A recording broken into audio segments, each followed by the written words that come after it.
Sometime in 1969, in a faraway land, I fell in love. The object of my desire was Turkish hashish, or esra, as it was called by the natives.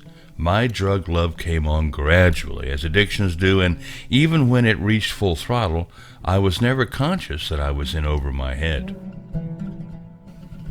I was a senior at George C. Marshall Regional High School in Ankara, Turkey, where my father worked for Michigan State University in a contract with the U.S. Agency for International Development.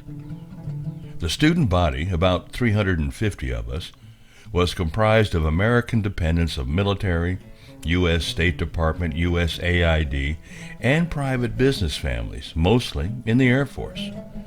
All American families lived right in Ankara, although about 80 high school kids, whose parents resided somewhere in the Middle East, lived in dorms next to the high school at the American base. The base, located outside of Ankara near a village called Balgat, was held within high and secure fences and included a supermarket, snack bar, swimming pool, tennis courts, and the schools. Americans could enter through a traffic checkpoint to experience an oasis of Americana there on the vast Anatolian plateau. But living in Ankara did not shield my classmates and me from the 60s cultural phenomena of the mothership. We listened to The Doors, Hendrix, and Led Zeppelin. We debated the vagaries of the Vietnam War and let our hair grow long. Some of us felt we were sent as emissaries from Woodstock Nation to explore and absorb life in Turkey. Many Americans in Ankara rejected the amazing opportunities to integrate into Turkish life and described it as a hardship post. They would insulate themselves as much as possible and only venture out to the culturally familiar confines of the base. But aside from attending school there, most of us spent little time out at the base. Some of us sought paths down side streets through modern downtown Kizilay, or the cobblestoned alleyways of Old Ulus with its carpet and copper shops and open-air markets that held boiled sheepheads and mountains of watermelons and oranges for sale. Hundreds of peddlers had one specialized product for sale, either in tiny dark shops or out on the sidewalk where they would bark out their bargains, all eager to barter. And rising above the markets of Old Ulus stands the Citadel, the city's castle and prime lookout. The original foundations were built in Hittite times about 3,000 years ago. The outer walls were constructed by the Byzantine Emperor Michael II in the 800s. On a clear day, you can spot the Citadel from any point in Ankara, and my friends and I often climbed those winding cobblestone streets to stand with fist raised atop the ancient promontory. In 1969, we felt like the emperors of the Anatolian plateau, purveyors of all that stretched away within that magnificent view. During my junior year, my itch for drugs started with trips to the local eczane, or drugstore. We could freely purchase Romalar, a cough suppressant that contained codeine. By downing a whole canister of 20 pills on a Saturday night, we would submerge for hours into a numb and hallucinative quicksand. Or we would buy Garcidin, an appetite suppressant made in Czechoslovakia. After dropping 4 tablets, we would stay up all night to argue with passion and fury the most vital of philosophical truths. The next day, we plunged into near suicidal, depressive depths and vowed to never again.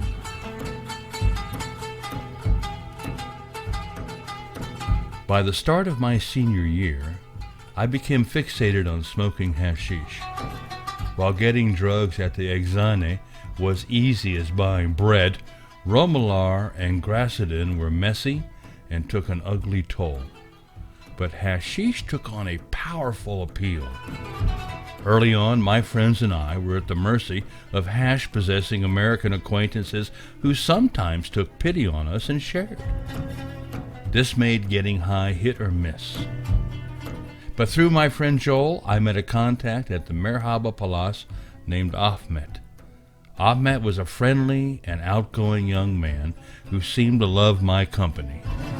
Each Friday evening, Joel and I would walk the mile to the Merhaba Palace from our neighborhood in Chankaya to meet up with Ahmet and his taxi-driving friend Mustafa to score some dope. Joel and I would arrive around dusk at the taxi stand near Merhaba Palace. And after Ahmed and Mustafa greeted us with kisses on both cheeks, Joel and I would take the back seat in Mustafa's cab with Ahmed riding shotgun before the 4 of us set out in an old model Chevy for a destination unknown. Ahmed delighted that I spoke some Turkish, and while the car radio blared exotic Turkish tunes, I would answer his questions about life in the States and American movie stars. There was always talk about the revered JFK and the Jerry Lewis movies. We would soon leave Ankara's city-fied environs and wind through narrow mud-wall streets in an endless series of poor villages. Large sections of the city's sprawl were referred to as gecekondu, or night villages, as thousands of migrants poured into the city from the country's destitute rural areas to claim a piece of ground and build makeshift shacks overnight and undetected, often on impossibly steep hillsides. If a person could claim squatting rights in the light of day by law, he could not be evicted. In this wild and haphazard geography, with gecekondu climbing the hills all around, all sense of direction and the way home was lost.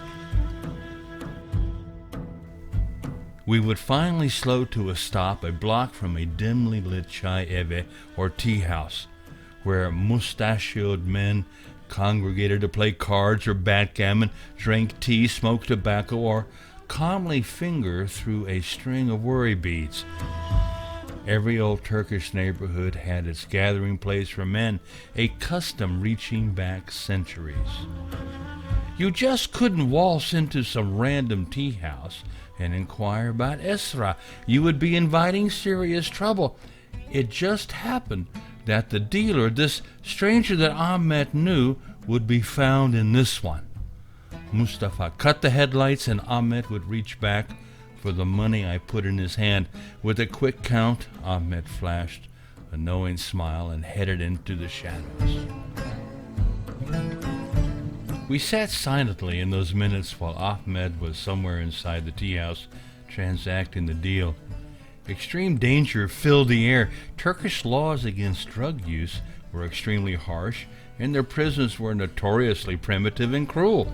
Joel and I knew all this, and yet, as raving mad as it seems now, the risk of arrest paled when compared to the prize just a block and moments away.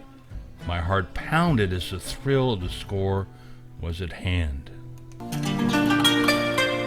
Ahmed would return with the hashish in his palm. He handed me 10 or so fingers of the stuff and told me to stuff them down my sock. During one of these escapades, Ahmet ran back to the taxi, climbed in wild-eyed, and whispered, "Police! Police! Dikkat! Police!" He ordered us to duck down on the floor behind the seats, and for a long and silent span, the taxi meandered through those narrow lanes with the melodies of the radio tuned to a low, while Mustafa's eyes scanned the rearview mirror. Ahmet at long reached back and tapped my shoulder. All was clear. You might think this near brush with jail would have been the wake-up call. It was easy to imagine the approach of Turkish cops as we sat there parked, of being yanked onto the ground, of being frisked, cuffed, and thrown finally into a dungeon.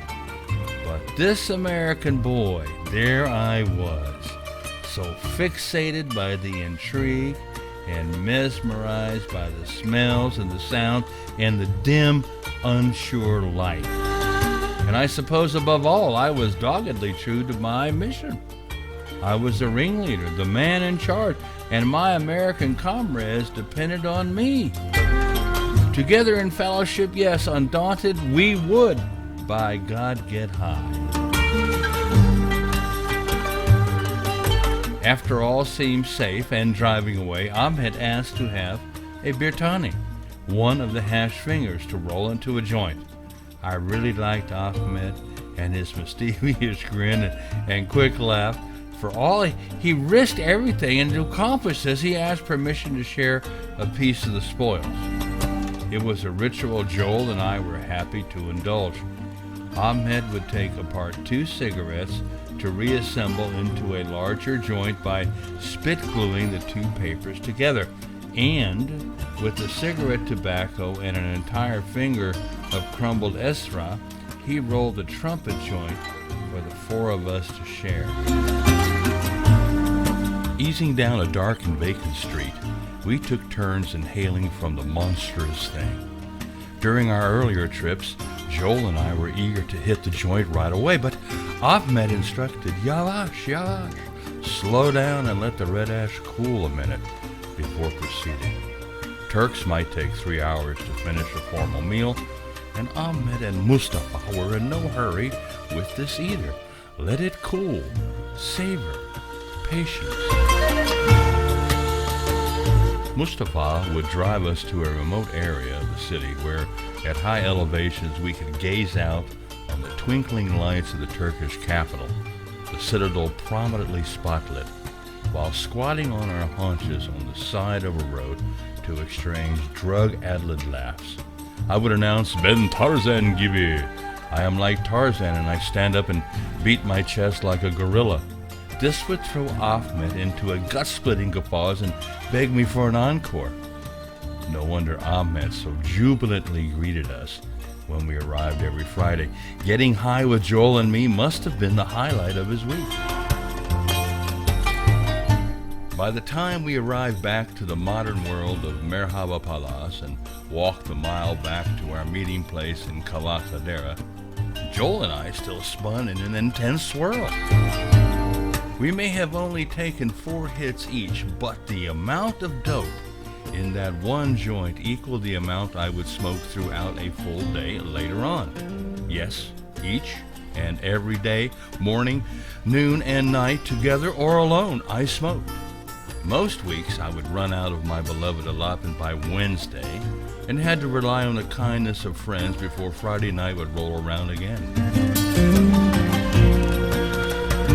My bedroom in our 4th floor apartment became a popular hangout for my American friends.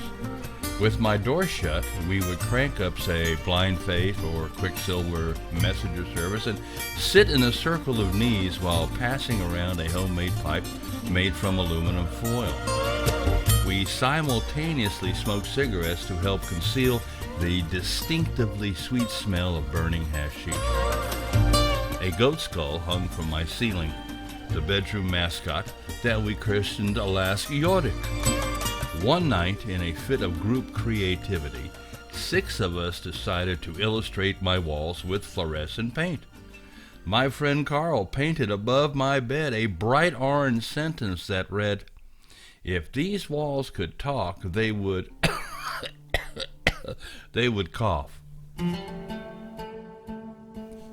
My parents were amazingly oblivious to my wicked ways. I later learned that they were concerned about how secretive and isolated I had become, but at the time never put two and two together.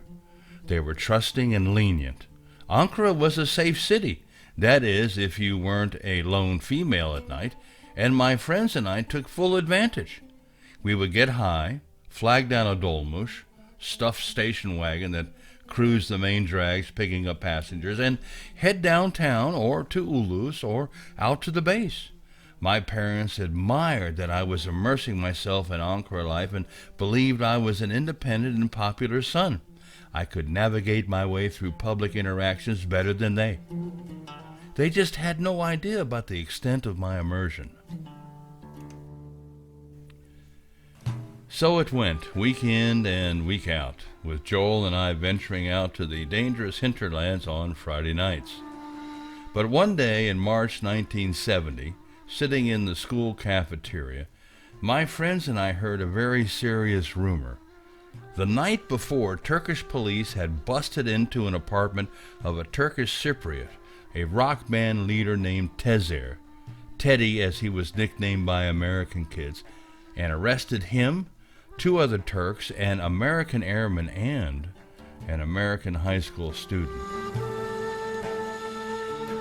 Teddy was a popular character among American teenagers who were drawn to his rock star charisma and generosity in altering their minds.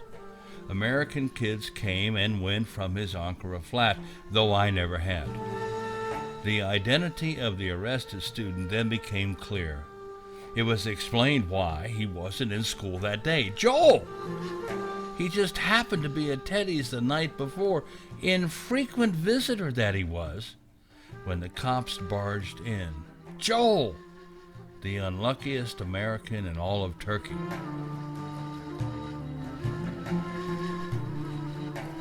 The American police authorities, the OSI, wanted to get to the bottom of which American kids were involved in drugs and who their ringleaders were. They used the Turkish bust as a springboard and interrogated some 40 American high school students with an eye to which ones were involved in dealing drugs with the Turks. The investigation went on for a few weeks, and when concluded, about 5 entire families were immediately deported back to the States. Others of us incurred milder consequences. I was allowed to stay until May 15th, which enabled me to earn enough credits to graduate before I would be sent back to the States.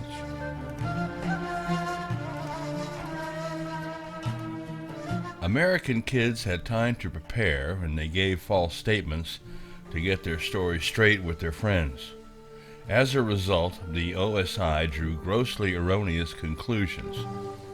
We learned through the grapevine that other kids had scapegoated 3 of my friends and I, and as the OSI, had dubbed us the fearsome foursome. With this advanced knowledge, the 4 of us conspired to lie when we were called for questioning. We would admit to smoking hashish and that we got our drugs from fellow high school kids, but we would refuse to name names beyond the 4 of us.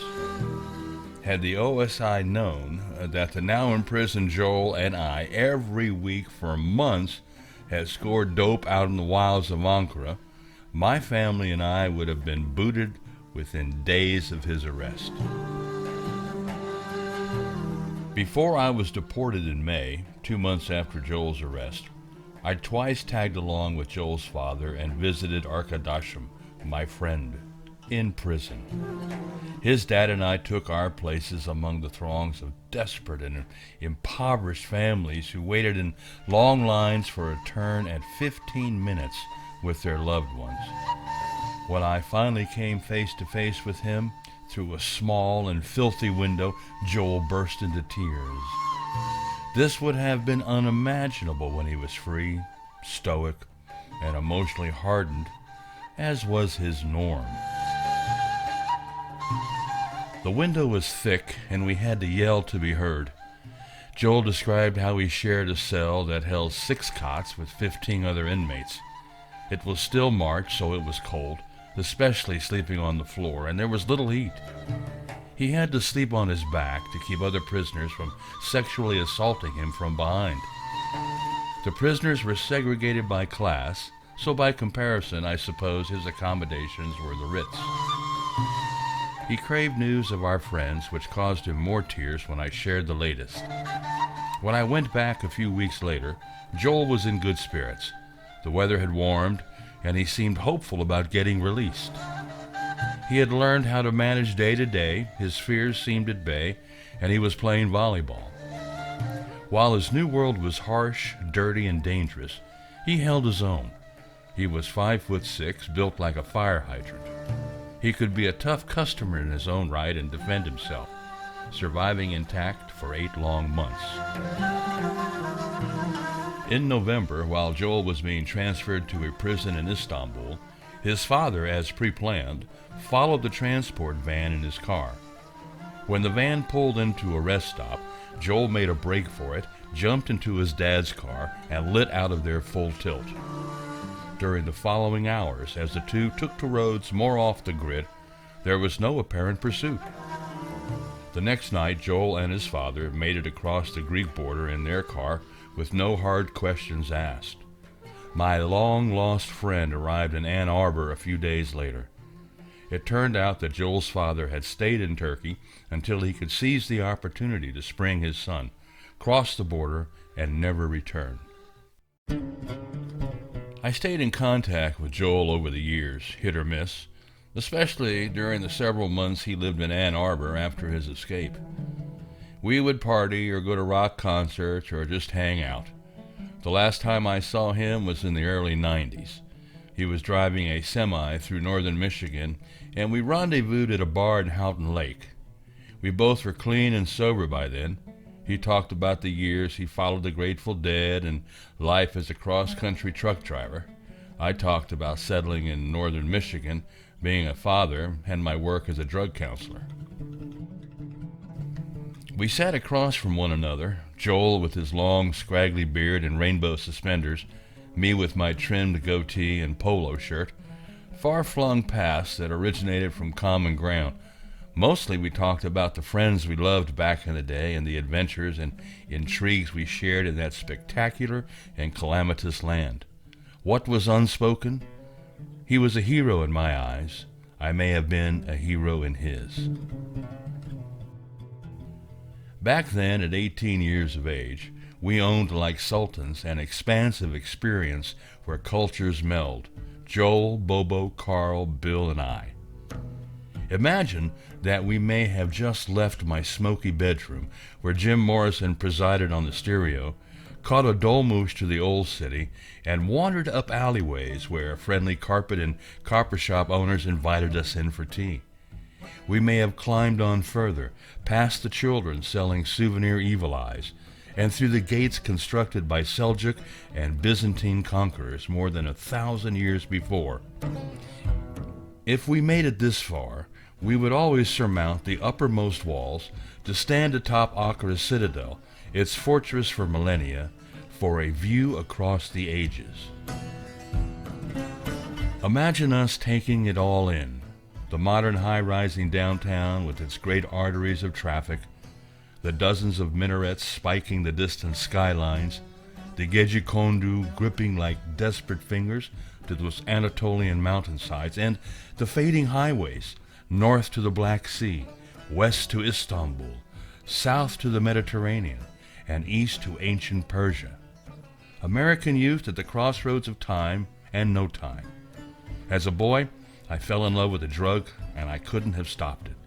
Years later, I would need rescuing, like an imprisoned son waiting for his father's getaway car.